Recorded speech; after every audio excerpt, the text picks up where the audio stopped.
Bismillahirrahmanirrahim. Assalamualaikum warahmatullahi wabarakatuh. Alhamdulillah, nahmaduhu wa nasta'inuhu wa nastaghfiruhu wa na'udzu billahi min shururi anfusina wa sayyiati a'malina. Man yahdihillahu fala mudilla lahu wa man yudlil fala hadiyalah. Wa asyhadu an la ilaha illallah wahdahu la syarika lah wa asyhadu anna Muhammadan 'abduhu wa rasuluhu la nabiyya ba'dah. Allahumma shalli wa sallim wa barik ala nabiyyina Muhammadin sallallahu alaihi wasallam wa ala alihi wa sahbihi wa man tabi'ahum ihsanin ila yaumiddin, amma ba'd. Alhamdulillah, segala puji serta syukur kita panjatkan kepada Allah Subhanahu wa taala. Walhamdulillah, senang sekali di pagi hari ini setiap Sabtu kami menemani Anda dalam program kajian rutin bersama guru kita Al-Ustaz Syahrul Fatwa LC hafizahullah taala, yakni masih membahas kitab tentang 40 hadis wanita yang dikarang oleh Syekh Muhammad bin Syakir Asy-Syarif. Walhamdulillah, di pagi hari ini Ustaz akan melanjutkan di hadis yang ke-29, yakni tentang larangan menghibahkan harta suami tanpa izin beliau. Oleh karena itu kami persilahkan bagi pemirsa Ahsan TV yang memiliki kitab terjemah, silakan membuka di halaman 273. Sekali lagi kami persilahkan bagi para pemirsa Ahsan TV yang memiliki kitab terjemah, silakan membuka di halaman 273, yakni tentang hadis larangan menghibah harta suami tanpa izin beliau.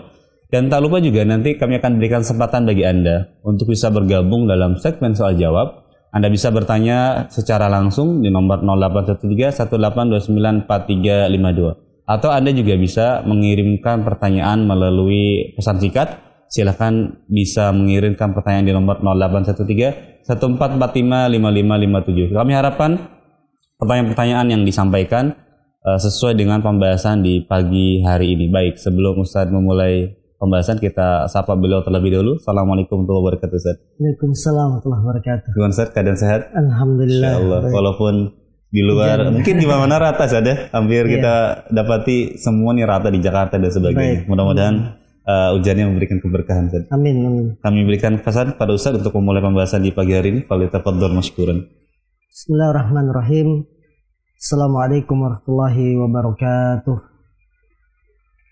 Alhamdulillahirabbil alamin. Wassalatu wassalam ala Rasulillah nabiyina Muhammadin wa ala alihi wa sahbihi wa man tabi'ahum bi ihsanin ila yaumiddin. Asyhadu an la ilaha illallah wahdahu la syarikalah wa asyhadu anna Muhammadan abduhu wa rasuluhu la nabiyya ba'dah. Qala Allah tabaraka wa ta'ala, ya ayyuhalladzina amanu taqullaha haqqa tuqatih wa la tamutunna illa wa antum muslimun. Wa qala aidha, ya ayyuhan nasu taqu rabbakumul ladzi khalaqakum min nafsin wahidah wa khalaqa minha zawjaha وبث منهما رجالا كثيرا ونساء واتقوا الله الذي تساءلون به والأرحام إن الله كان عليكم رقيبا فإن أصدق الحديث كتاب الله وخير الهدي هدي محمد صلى الله عليه وسلم وشر الأمور محدثاتها فإن كل محدثة بدعة وكل بدعة ضلالة وكل ضلالة في النار. Saudara-saudariku yang dimuliakan Allah Subhanahu wa taala, alhamdulillah kita bersyukur kepada Allah di pagi hari ini. Semoga Allah memberikan selalu keberkahan dan perlindungan kepada seluruh kaum muslimin di hari-hari yang penuh dengan turunnya hujan.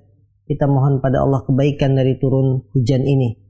Dan kami mendoakan saudara-saudara kami yang ditimpa musibah berupa banjir, ya, untuk tetap bersabar dan mencari pahala, kemudian tidak lupa mencari sebab duniawi dengan mencari tempat yang aman, dan terus bertobat pada Allah agar musibah yang melanda negeri kita yang kita cintai ini segera diangkat oleh Allah Subhanahu wa taala. Salawat dan salam tidak lupa kita sampaikan kepada Nabi kita Nabi Muhammad sallallahu alaihi wasallam beserta para sahabat, kerabat dan pengikut yang tetap setia mengikuti beliau hingga akhir zaman nanti. Saudara-saudaraku kaum muslimin dimanapun Anda berada, alhamdulillah kita masuk hadis ke-29, masih seputar tentang pernikahan, ya. Bagaimana dalam pernikahan ini ternyata ada berapa hukum yang perlu kita pahami setelah kita menjadi pasangan yang sah sebagai suami istri. Di antaranya adalah yang dikatakan oleh penulis, babun la yajuzu lil mar'ati hibatun aw atiyatun fi maliha illa bi idni zawjiha. Bab tidak bolehnya seorang wanita seorang istri menghadiahkan atau memberikan sesuatu yang diambil dari hartanya kecuali dengan izin siapa? Dengan izin suaminya. Bab ini berhubungan tentang hak-hak suami istri. Bahwa ketika suami sudah melakukan akad nikah dengan seorang wanita, maka apa yang dimiliki oleh suami tidak seenaknya istri menggunakan atau memberikan hadiah kecuali sepengetahuan suami dan atas izin suami, dalam rangka memberikan hak yang agung kepada suaminya. Bentuk penghormatan istri yaitu tidak menggunakan harta uang keluarga ya untuk hadiah atau apapun, bahkan untuk sedekah sekalipun, kecuali atas izin dari suaminya. Mari kita baca hadisnya. An Abdullah bin Amr bin As anin Nabi sallallahu alaihi wasallam qala la yajuzu lil mar'ati amrun fi maliha idza malaka zawjuha ismataha. Dari Abdullah bin Amr bin As dari Nabi sallallahu alaihi wasallam, beliau bersabda, tidak boleh bagi seorang wanita di sini berarti istri. Tidak boleh bagi seorang istri untuk memberikan hadiah ya di dalam hartanya ketika suaminya telah memiliki istrinya tersebut dengan akad nikah. Hadis yang mulia ini berisi tentang penjelasan hak suami atas istrinya. Bahwa termasuk hak suami yang harus diperhatikan oleh istri ketika seorang pria sudah mengikatnya dengan akad nikah, maka istri tidak boleh menggunakan harta keluarga, mengaturnya dengan seenaknya, kemudian memberikan hadiah, hibah atau yang lain, kecuali dengan izin dari suami.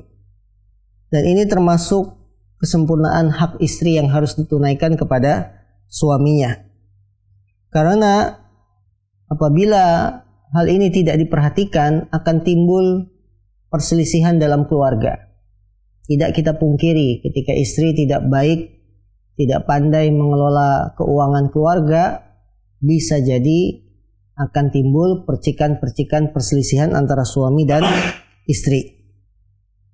Saudaraku yang dimuliakan Allah, suami di rumah adalah pemimpin dalam keluarga. Karena itu istri harus menghormati posisi suaminya. Allah berfirman, "Ar-rijalu qawwamuna 'alan nisa." Rijal, kaum laki-laki, para suami, qawwam. Mereka adalah pemimpin 'alan nisa, bagi kaum wanita, bagi para istri. Maka ketika kita telah menerima pinangan seorang laki-laki menjadi suami kita, kita tunduk dengan apa yang menjadi keputusan suami. Di antaranya dalam pengelolaan keuangan. Ya, pengelolaan keuangan keluarga. Ketika suami bekerja, kemudian dia mendapatkan gaji, dia berikan nafkah kepada anak istrinya, ya. Suami tentunya sudah melihat kemampuan saya per bulan sekian.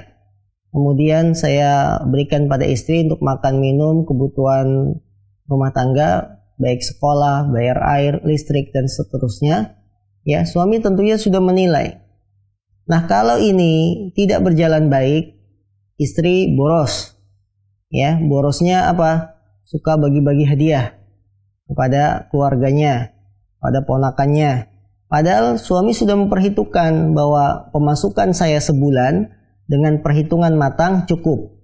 Tapi karena istri tidak menggunakan, ya tidak mengatur keuangan keluarga dengan baik, akhirnya baru tengah bulan keuangan bulanan sudah habis.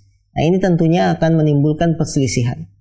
Karena itu kaum muslimah yang dimuliakan Allah Subhanahu wa taala, apabila kita sudah menikah, maka keuangan keluarga harus diatur sebaik mungkin, dan dalam hadis ini Nabi mengatakan tidak boleh bagi seorang istri. Ini menunjukkan haram. Ya, karena kalimat la yajuz tidak boleh menunjukkan haramnya seorang istri mengatur keuangan keluarga dengan hadiah atau yang lain, hibah, kecuali atas izin suaminya. Pelajaran yang bisa kita petik dari hadis yang mulia ini, yang pertama adalah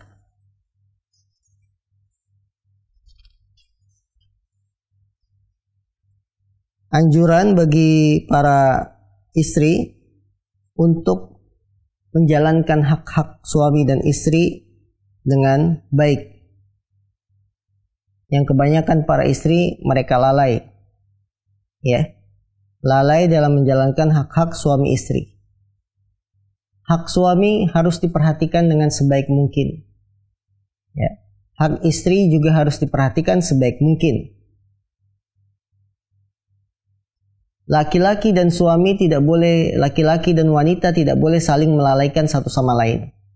Istri lalai menunaikan hak suaminya atau suami lalai dalam memberikan hak istrinya. Maka masing-masing pasangan ketika ingin perjalanan rumah tangga itu berjalan baik, menjalankan hak-hak dan kewajiban suami istri secara bersamaan.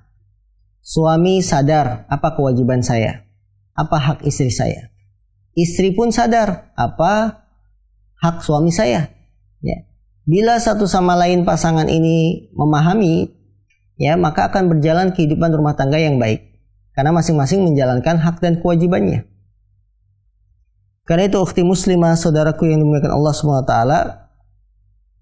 kunci kebahagiaan rumah tangga ini apabila masing-masing pasangan menyadari hak dan kewajibannya. Saya sebagai suami punya kewajiban memberi nafkah. Dia bekerja keras, ya, banting tulang untuk menghidupi keluarga, pergi pagi pulang sore. Ini kewajiban suami. Nah, istri ketika di rumah suaminya sudah bekerja keras, ya, dia tahu bahwa suami saya sudah lelah, sudah capek dalam mencari rizki, maka saya harus atur keuangan keluarga ini sebaik mungkin. Bukan malah suaminya bekerja keras, ketika diberikan nafkah gaji bulanan ternyata dihabiskan dalam sekejap oleh istrinya. Ini tidak terjalin hak-hak suami istri yang baik. Sehingga muncullah perselisihan, muncullah percikan-percikan yang bisa membuat rumah tangga kita berantakan. Ya.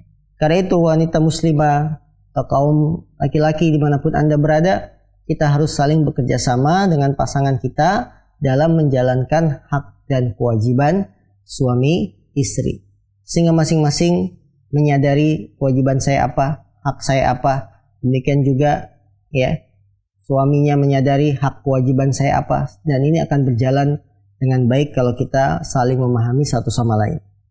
Yang kedua, pelajaran yang bisa kita ambil dan petik dari hadis ini,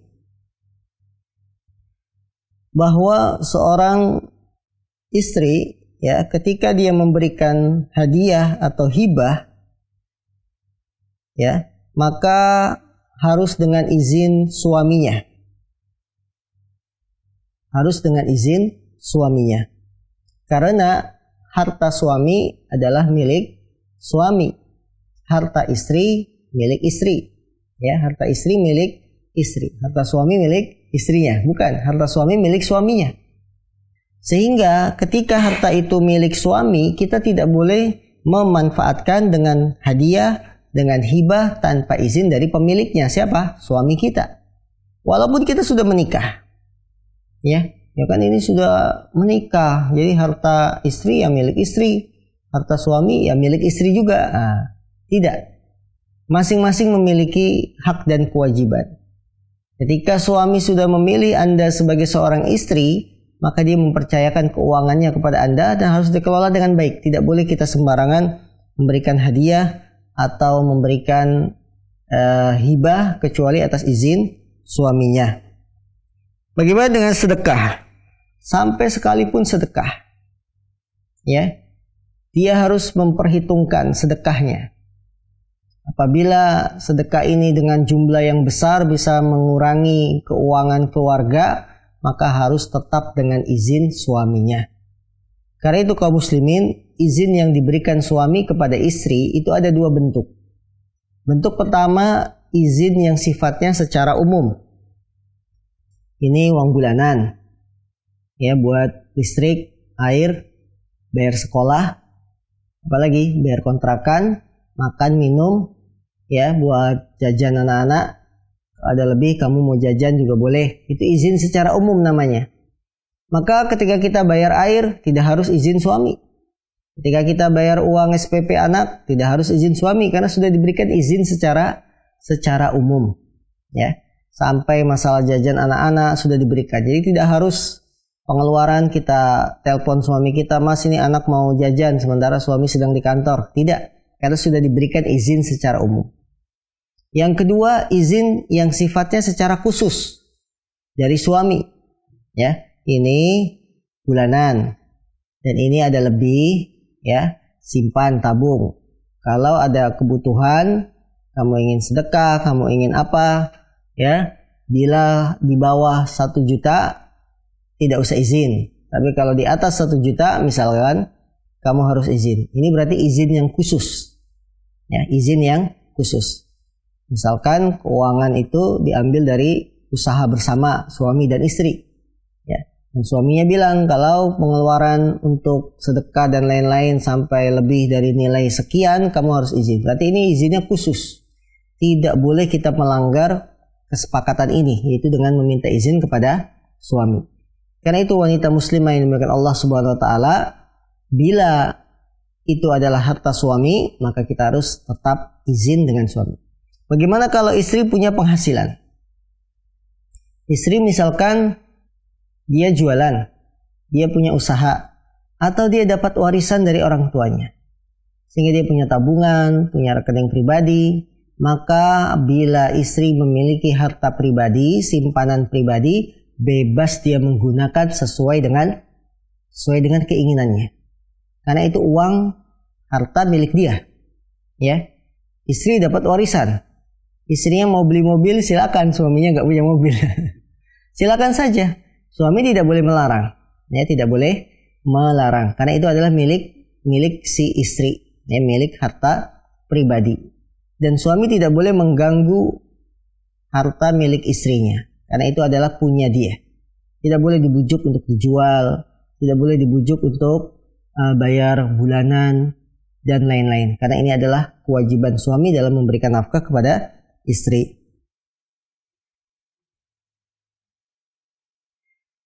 Kemudian pelajaran juga bisa kita petik dari hadis ini, seorang suami tidak memiliki harta istrinya dan tidak boleh mengatur dengan pendapatnya pribadi. Jadi kalau tadi kita katakan seorang wanita tidak boleh menggunakan keuangan keluarga kecuali atas izin suami, sebaliknya pun demikian. Suami tidak bisa memiliki harta istrinya. Dia nggak bisa ngatur seenaknya karena itu punya dia. Istrinya dapat warisan, ya, istrinya punya usaha, itu pribadi dia. Maka para suami jangan memanfaatkan keuangan istri karena dia punya uang simpanan untuk menggugurkan kewajiban kita sebagai suami. Ada ya tipe-tipe suami yang malas bekerja kemudian hanya mengandalkan istrinya. Kamu kan punya tabungan, kamu kan punya rekeningmu belum diambil, udah bayar listrik SPP bulan ini dari uang kamu. Tidak boleh. Jadi dia memanfaatkan kondisi istrinya untuk menggugurkan kewajiban dia sebagai suami memberi nafkah. Ini tidak boleh. Kecuali atas ridho sang istri. Kecuali atas ridho sang istri. Mas, ini saya dapat warisan sekian. Ayo kita buka usaha. Nih, kamu saya modali. Ya, silakan buka usaha. Nah ini boleh karena atas izin siapa? Istri. Atau si istri dia dengan inisiatif pribadi, dia mengatakan kepada suaminya, untuk listrik bulan ini saya yang bayar, ya, kamu nggak usah. Itu berarti atas ridho istri. Itu boleh kalau istri ridho. Tapi ketika istrinya tidak ridho, dipaksa-paksa untuk mengeluarkan uang untuk kebutuhan keluarga, apalagi dalam rangka si suami ini supaya tidak memberi nafkah, ini sama sekali tidak dibolehkan. Kemudian pelajaran juga yang bisa kita petik dari hadis ini, seorang wanita boleh melakukan akad jual beli tanpa izin dari suaminya. ya, tanpa izin dari suaminya. Artinya ketika bulanan itu sudah diberikan, istri kemudian belanja untuk kebutuhan keluarga, itu boleh, tidak ada masalah, tanpa harus izin dari suami, ya, karena ini sudah diberikan haknya. Hak istri mengelola keuangan, selama dikelola dengan baik, dia melakukan transaksi jual beli, tidak ada masalah. Masuk dalam hal ini adalah istri melakukan jual beli online.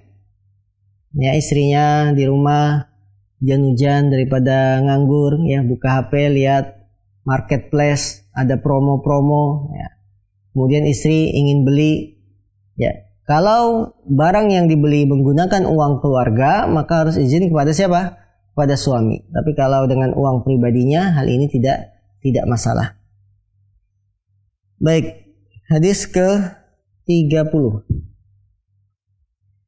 Jabir bin Abdullah radhiyallahu anhuma qala halaka abi wa taraka sab'a banatin aw tis'a banatin fatazawwajtu imra'atan sayyiban faqala li Rasulullah sallallahu alaihi wasallam tazawwajta ya Jabir faqultu na'am faqala bikran am sayyiba qultu bal sayyiba qala fahalla jariyatan tulaibuha wa tulaibuka wa tudahikuha wa tudahikuka qala faqultu lah inna abdallahi halaka wa taraka banat wa inni karihtu an aji'ahunna bimislihin fatazawwajtu imra'atan taqumu alaihinna wa tuslihuhunna faqala barakallahu lak aw qala khairan.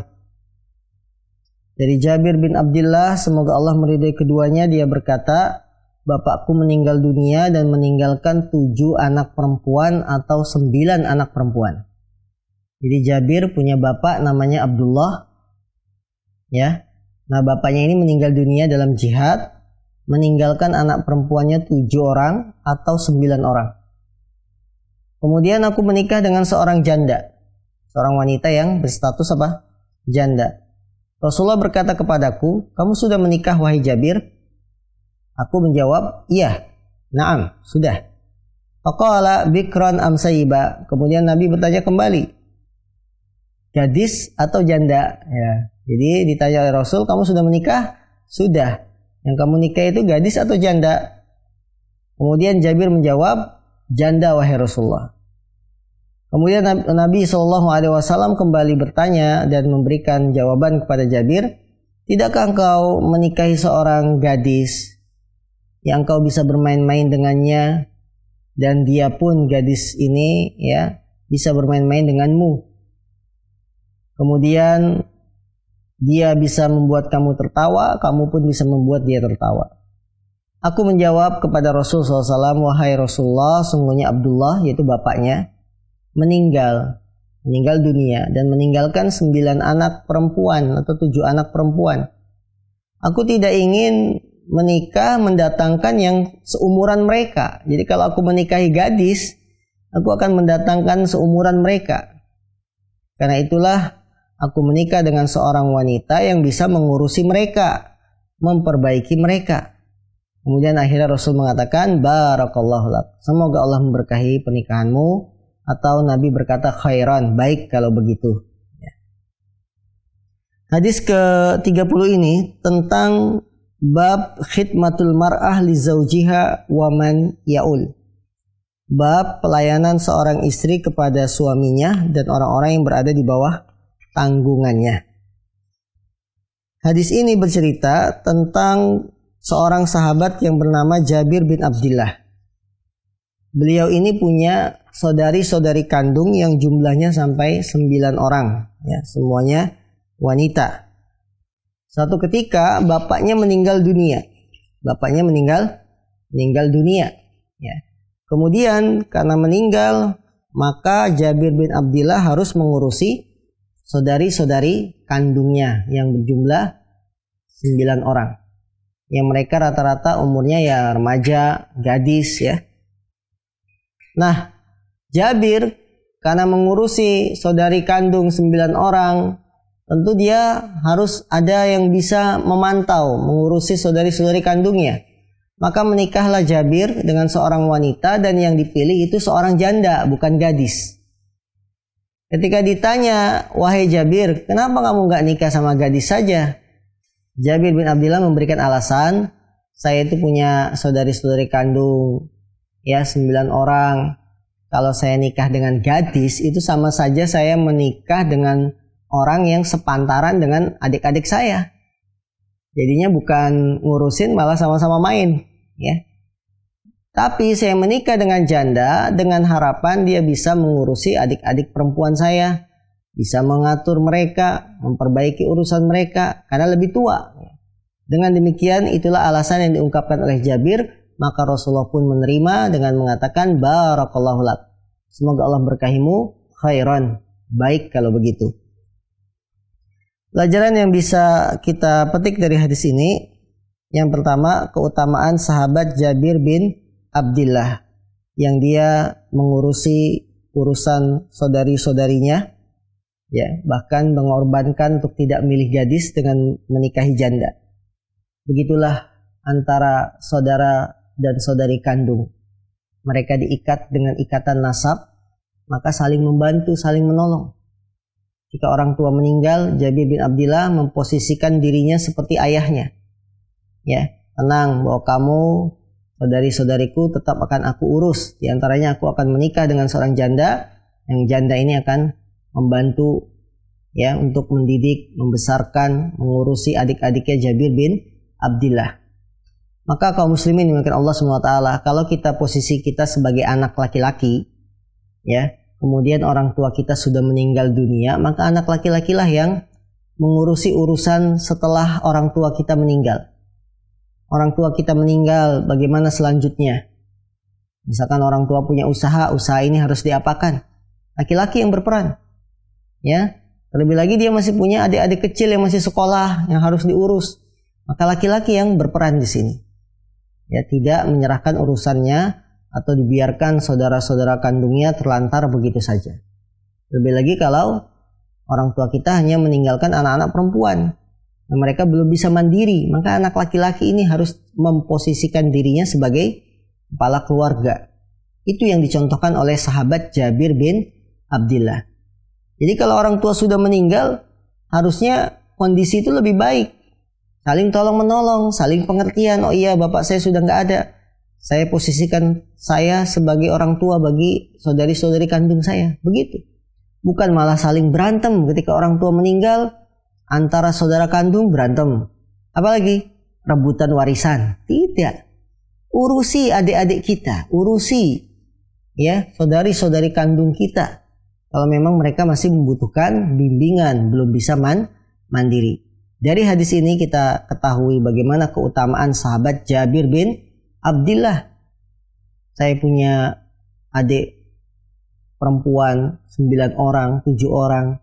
Ya, saya tidak ingin menikah dengan gadis yang sepantaran dengan mereka, tapi saya ingin yang lebih janda yang bisa mengurusi mereka. Ini berarti menunjukkan bagaimana pedulinya sahabat Jabir bin Abdillah kepada saudari-saudari kandungnya.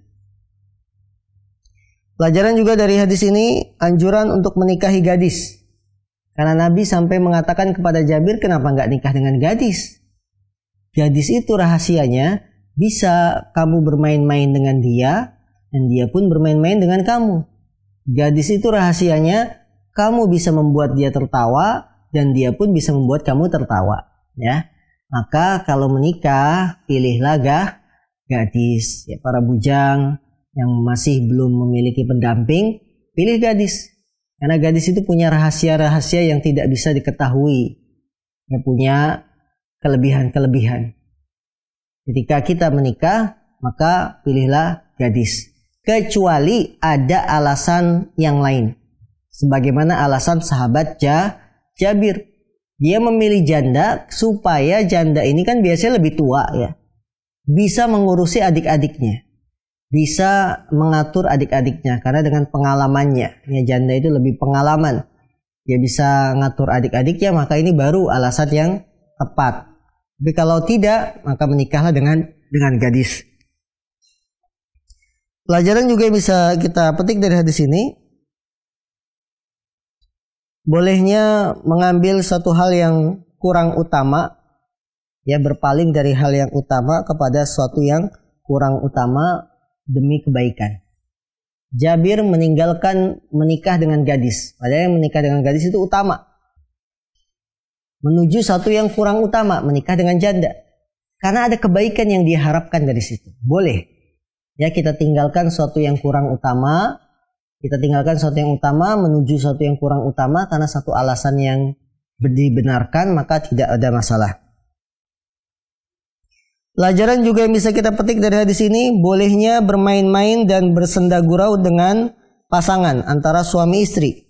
Dan hal itu tidak membuat tercela agamanya seorang muslim. Bahwa ketika laki-laki dan wanita sudah menikah, boleh saling bermain-main, bercandaria, saling tertawa, boleh. Nah, hal itu tidak mencela agama seorang muslim. Bahkan Rasulullah SAW dalam hadis yang sahih, beliau mengatakan ada 3 perkara yang kita lalai di dalamnya tidak tercela. Apa 3 perkara itu? 1, bermain-main dengan istri. 2, bermain-main dengan kuda tunggangan yang kita punya, kendaraan. Yang 3, bermain-main dengan anak panah, busur. Ya. Nah, ketika kita bermain-main dengan istri, saling tertawa, bersenda gurau, maka ini hal yang dibolehkan dalam agama. Tidak mencela agama kita. Tidak mencela agama seseorang. Artinya kehormatan seseorang itu tidak tercela gara-gara dia bersenda gurau dengan istrinya. Kaum muslimin dimanapun Anda berada, begitulah pasangan suami istri. Saling tertawa, saling bermain-main, saling bersenda gurau. Tidak tegang-tegang terus. Ya, terkadang pasangan suami istri kayak pasukan sama prajurit, siap gerak, tegang. Ya, mukanya dengan pandangan tegang, tidak. Tapi hendaklah saling ceria, bercanda gurau, ya. Sebagaimana Rasul mengatakan, tidakkah engkau menikah dengan seorang gadis yang dia bisa membuat kamu tertawa, bisa bermain-main denganmu. Ya, jadi boleh. Kita bersenda gurau dengan istri di rumah, tidak ada masalah. Bahkan istri itu senang. Wanita itu senang diperhatikan. Maka para suami jangan sibuk sendiri dengan kegiatannya. Ya. Dia sebagai ketua yayasan, bendahara yayasan, diborong semua. Kemudian lupa sama istri. Istrinya tidak dibelai, istrinya tidak disapa, salah. Istri itu tidak hanya bahagia dengan materi, tapi dengan sentuhan kasih sayang dari suami akan membuat istri bahagia. Maka bermain-mainlah dengan istri ketika di rumah. Maka berlemah lembutlah dengan istri ketika di rumah. Sampai Rasulullah mengatakan apa? Khairukum li ahli. Sebaik-baik kalian adalah yang paling baik kepada istrinya. Kemudian pelajaran juga yang bisa kita petik dari hadis yang mulia ini, hendaklah seorang pemimpin memperhatikan kondisi rakyatnya, bertanya kepada mereka, ya, tentang keadaannya. Ya, seorang pemimpin memperhatikan bawahannya. Rasulullah mengatakan kepada Jabir, "Tazawwajta, wahai Jabir, kamu sudah nikah?" "Sudah, wahai Rasul." Ini Rasulullah bisa mencium aroma orang yang baru nikah. Ya, beliau memperhatikan. Begitulah pemimpin, jangan lupa memperhatikan bawahan, rakyatnya, dan memperhatikan kondisi mereka. Kemudian pelajaran juga yang bisa kita petik dari hadis ini, mendoakan kebaikan dan keberkahan bagi orang yang melakukan amalan yang baik, amalan yang soleh. Jabir menikah dengan niat agar istrinya yang janda ini bisa mengurusi adik-adiknya. Ini kan amal soleh, amal baik. Maka Nabi doakan, barakallahu lak, semoga Allah berkahi kamu. Khairan, ya, kebaikanlah. Kalau begitu baiklah. Kamu punya niat yang baik, maka dapat pahala yang baik. Jadi ketika kita melihat orang yang melakukan amalan soleh, amalan baik, doakan kebaikan. Jangan dicibir, jangan dicurigai, dan seterusnya. Pelajaran juga yang bisa kita petik dari hadis ini, seorang saudara kandung laki-laki, dia menduduki posisi sebagai ayah ketika ayahnya sudah tidak ada. Mendidik saudari-saudarinya, saudara-saudara yang masih belum mandiri, yang masih kecil, menafkahi mereka. Jadi seorang saudara kandung, kalau orang tuanya sudah meninggal dan masih meninggalkan anak-anak yang masih kecil, maka saudara kandung inilah yang mengurusi saudara-saudarinya. Pelajaran juga yang bisa kita petik dari hadis ini, anjuran memiliki anak banyak. Ya, anjuran memiliki anak banyak, baik anak perempuan atau anak laki-laki. Dan hal itu tidak menghalangi seorang muslim yang jujur imannya untuk berjuang di jalan Allah. Jabir bin Abdullah punya anak perempuan sampai 7 atau 9. Berarti kalau ditambah Jabir 10 bersaudara. Ya. Ini menunjukkan pada kita bahwa memiliki anak banyak itu sesuatu yang baik apabila kita bisa mengurusinya, apabila kita bisa mendidiknya dengan baik, dan hal itu tidak menghalangi kita untuk berjuang di jalan Allah Subhanahu wa taala. Maka kaum muslimin jangan takut punya anak banyak, apalagi punya prasangka buruk. Kalau saya punya anak banyak, bagaimana nanti mereka sekolah, bagaimana nanti mereka makan? Ini namanya prasangka buruk kepada Allah Subhanahu wa taala. Punya banyak anak justru akan mendatangkan rizki keberkahan. Ya, coba seorang ketika baru menikah, motor saja tidak punya, ya, motor saja tidak punya, rumah masih kontrak. Punya anak 1 baru bisa beli motor. Punya anak 2, rumah sudah tidak kontrak lagi. Ini menunjukkan anak itu membawa rizki masing-masing. Harusnya kalau perhitungan matematika, belum punya anak harusnya bisa beli motor. Karena tanggungannya sedikit, belum punya anak. Harusnya belum punya anak itu kita bisa dapat rizki yang lumayan. Tapi kenapa ketika anak nambah, rizki kita juga nambah? Ini menunjukkan datangnya anak saja itu membawa rizki. Bahwa anak itu membawa rizki masing-masing. Maka kaum muslimin yang dimuliakan Allah SWT, jangan khawatir ketika kita punya anak banyak. Selama kita niat kita lurus, selama kita berjuang, niat kita ikhlas, mau bekerja keras, insya Allah Allah akan bukakan pintu-pintu rizki kepada kita. Kaum muslimin yang dimuliakan Allah SWT, ini banyak sekali pelajaran yang bisa kita petik dari hadis ini. Yang terakhir, bahwa seorang istri hendaklah melayani kebutuhan suaminya dan orang-orang yang di bawah tanggungan suami. Bagaimana Jabir bin Abdullah menikahi seorang janda dengan harapan istrinya ini mengurusi adik-adiknya. Berarti seorang istri melayani suami, melayani kebutuhan suami, melayani orang-orang yang berada di bawah tanggungan suami. Suami saya punya adik kandung 9 orang. Saya menikah, berarti saya harus ngurusin adik-adiknya. Ya, selain dia juga melayani suaminya. Begitulah seorang istri selalu siap, siaga, ya, untuk melayani suaminya, karena begitulah contoh dari wanita-wanita sahabat. Ya, mereka selalu melayani suami-suami mereka. Bagaimana Asma binti Abu Bakar? Asma itu sampai memanen kebunnya sendiri.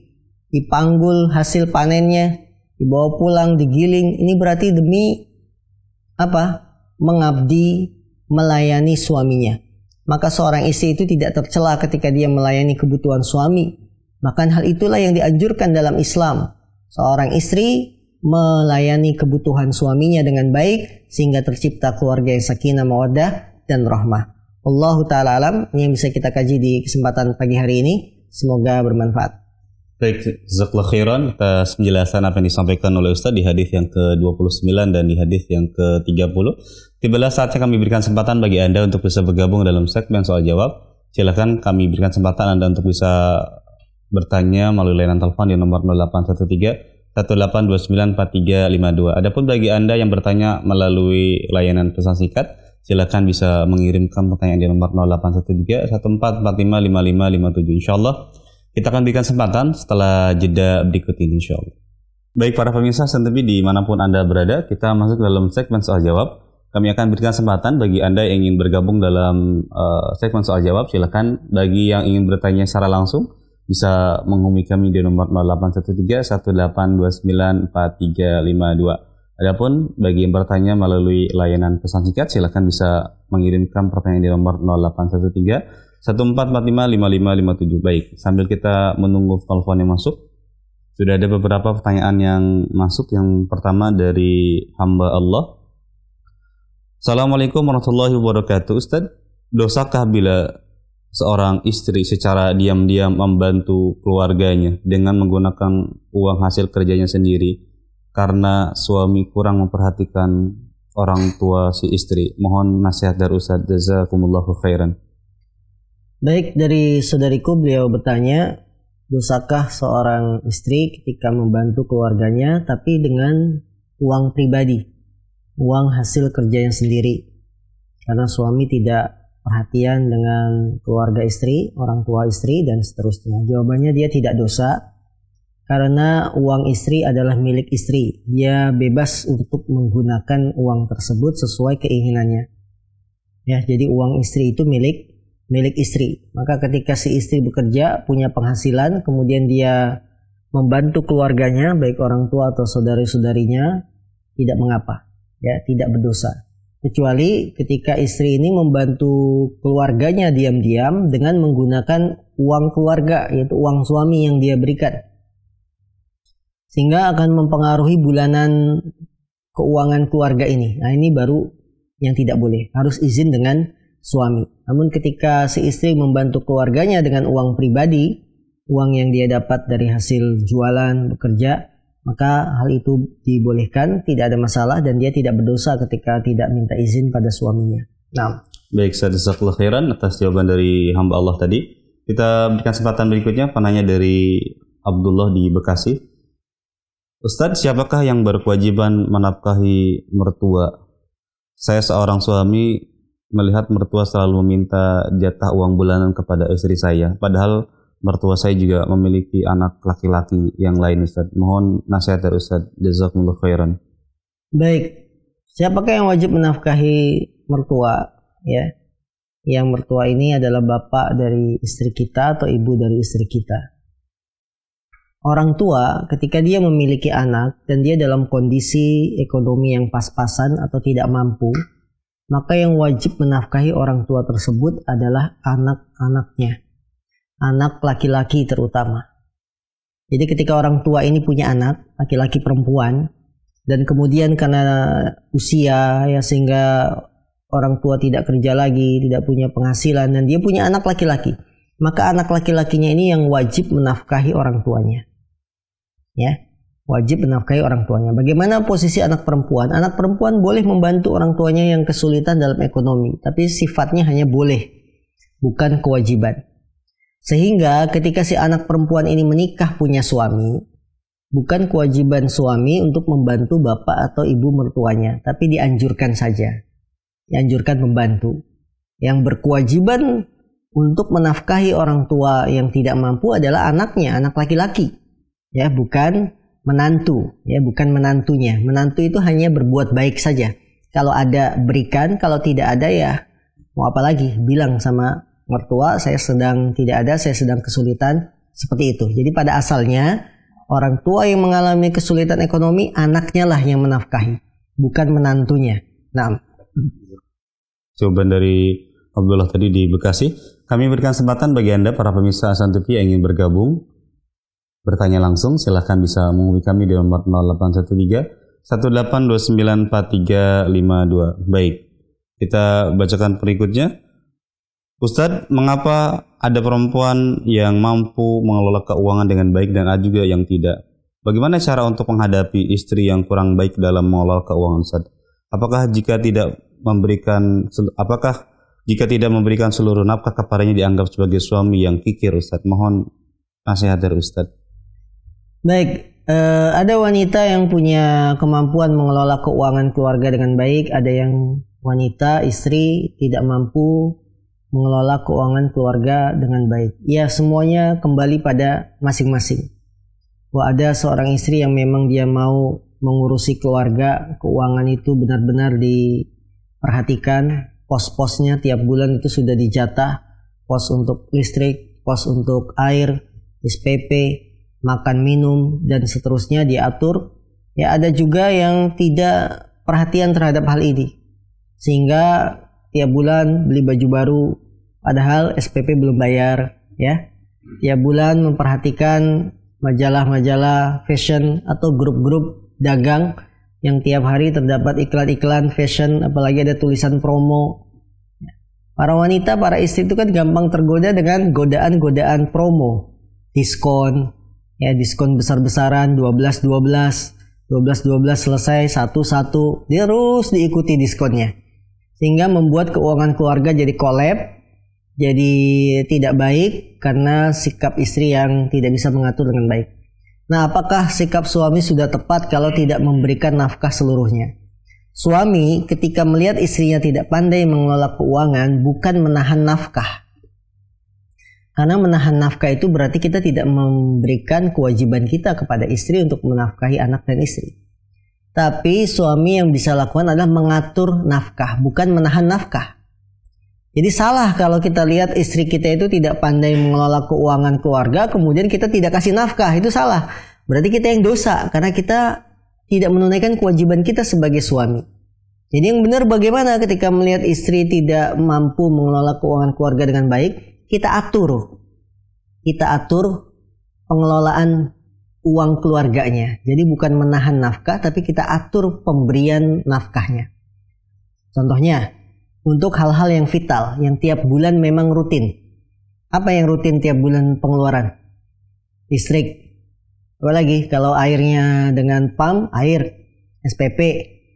Apalagi ini dihandle oleh suami. Sudah, listrik, air, SPP saya yang bayarin. Supaya apa? Supaya yang vital-vital ini aman, tidak tergerogoti dengan suatu hal yang tidak penting. Begitu awal bulan, suami langsung bayar air. Suami langsung ngisi token listrik buat sebulan. SPP anak-anak dibayarin. Supaya apa? Supaya keuangan yang vital ini, yang kewajiban yang memang rutin tiap bulan, tidak sampai nunggak gara-gara kita tidak pandai mengelola keuangan. Jadi cara suami bukan menahan dari nafkah, tidak memberi nafkah, malah yang harusnya dilakukan suami adalah mengatur nafkah. Ya, setelah yang vital-vital ini dihandle suami, maka istri tinggal bagian makan minum. Kalau dia tidak pandai mengelola kan berarti dia juga nggak makan. Nah, begitu. Nah ini yang harus dilakukan oleh suami, bukan malah dia tidak ngasih nafkah gara-gara alasan istri saya tidak mampu mengelola keuangan dengan baik.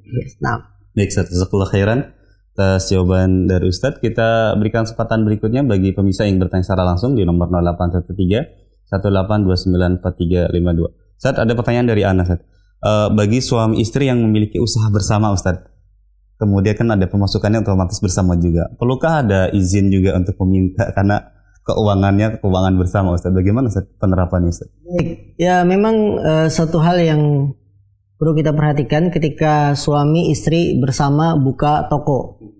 Modal awal suami 60%, istri 40%. Ya, berjalanlah usaha, ketika sudah mulai ada keuntungan, maka bagaimana pengelolaannya? Bolehkah istri sedekah ngambil dari uang warung, uang toko? Ya, ini kembali pada kesepakatan berdua antara suami dan istri. Bahwa kita mengelola ini bersama. Kalau kamu ingin memakai uang toko, ya misalkan suami bilang tidak boleh lebih dari sekian. Jadi harus bergantung pada kesepakatan berdua. Karena itu dijalani bersama, maka kesepakatannya juga harus bersama ketika istri akan memakai uang usaha ini. Nah, baik, jazakallahu khairan. Jadi kembalikan kepada kesepakatan saja. Kesepakatan. Baik, kita bacakan pertanyaan berikutnya dari hamba Allah di Purwakarta, Ustaz. Ustaz, bagaimana jika keuangan sehari-hari dipegang oleh suami yang mengatur, Ustaz? Jadi diberikan jatah sehari sekian-sekian, apakah itu termasuk kikir atau yang diperbolehkan, Ustaz? Tidak ada masalah apabila keuangan bulanan dipegang oleh suami dan suami yang mengatur, tidak ada masalah. Ya, karena hal ini sudah ditunaikan kewajibannya. Suami kewajibannya apa? Memberi nafkah. Dia sudah ngasih nafkah, cuma harian. Sehari dijatah 200.000 ya. Pokoknya buat makan, buat apa yang besar-besar kayak SPP yang nggak bisa diberikan per hari, suaminya yang bayarin. SPP, listrik, air, suaminya yang bayar. Adapun untuk makan, kebutuhan yang lain, suami memberikan jatah supaya hal itu cukup dalam sebulan, tidak ada masalah. Ya, namun suami pun jangan pelit-pelit ketika memberikan jatah harian. Kalau memang kebutuhan makan harian itu sekali makan siang saja misalkan sudah 50.000, berarti dia harus pertimbangkan 3 kali makan berapa. Belum lagi kebutuhan misalkan sabun, sampo, ya, dan lain-lain. Ini harus diperhatikan oleh para suami. Kalau memang dia mampu, dia punya kelebihan, tidak menahan hak istri, hak anak, ya, terlebih lagi kebutuhan di zaman sekarang meningkat, ya, ini. Maka kita harus bijaksana pula dalam memberikan nafkah kepada keluarga. Baik, jazakallahu khairan. Ini dari ibu yang bertanya di bawah kata. Ustaz, definisi makna dari ketika suami memberikan jatah kepada istrinya, kemudian ada kelebihan, itu sudah menjadi hak istri atau tetap harus izin dengan suami, Ustaz, kelebihan uang? Baik, ketika suami memberikan nafkah kepada istri, ya, kemudian istrinya nih pintar, makan dihemat-hemat, tempe sama ikan asin. Supaya apa tujuannya? Biar akhir bulan ada lebihnya buat saya. Ya, istri yang bagus ini seperti ini. Apakah itu otomatis menjadi milik istri atau bagaimana? Ya, dia tetap harus minta izin pada suami. Kalau suaminya ridho dengan mengatakan ada bulanan lebih itu milik kamu, sudah tenang istri, bisa memakai menggunakan sesuai keinginannya. Ya, karena bagaimanapun juga suamilah yang bekerja, suamilah yang memberikan nafkah itu dalam sebulan. Ada kelebihan, maka itu pada asalnya kembali pada pemiliknya. Nah, kecuali si pemilik ini mengikhlaskan, mengatakan sudah ini milik kamu, ya, silakan dipakai, itu halal bagi istri untuk menggunakannya. Nah. Baik, jazakallahu khairan. Mungkin pertanyaan tadi sebagai penutup di kesempatan pagi hari ini karena waktu yang terbatas, kami ucapkan sekali lagi jazakumullah khairan kepada Ustaz yang telah meluangkan waktu di hari Jumat dan di hari Sabtu untuk memberikan faedah ilmu kepada kita semua, dan kita berharap kepada Allah Subhanahu wa taala semoga apa yang beliau sampaikan bisa bermanfaat dan bisa kita amalkan dalam kehidupan sehari-hari. Dan kami ucapkan juga jazakumullah khairan kepada seluruh pemirsa Ahsan TV yang senantiasa menyimak program-program kajian yang ditayangkan di Ahsan TV. Dan mohon maaf di pagi hari ini ada beberapa pertanyaan yang belum kami sampaikan karena memang kami upayakan agar faedah lebih bermanfaat. Kami upayakan materi pertanyaan yang disampaikan sesuai dengan pembahasan di pagi hari ini. Anda bisa mengirimkan pertanyaan kembali di sesi yang lain dan kami harapkan pertanyaan memang disesuaikan dengan pembahasan kita. Sekali lagi kami ucapkan barakallahu fiik. Kami atas nama kru yang bertugas mohon undur diri, mohon maaf jika ada kekurangan. Kita tutup kajian di pagi hari ini dengan doa kafaratul majlis. Subhanakallahumma bihamdika asyhadu an la ilaha illa anta astaghfiruka wa atubu ilaik. Assalamualaikum warahmatullahi wabarakatuh.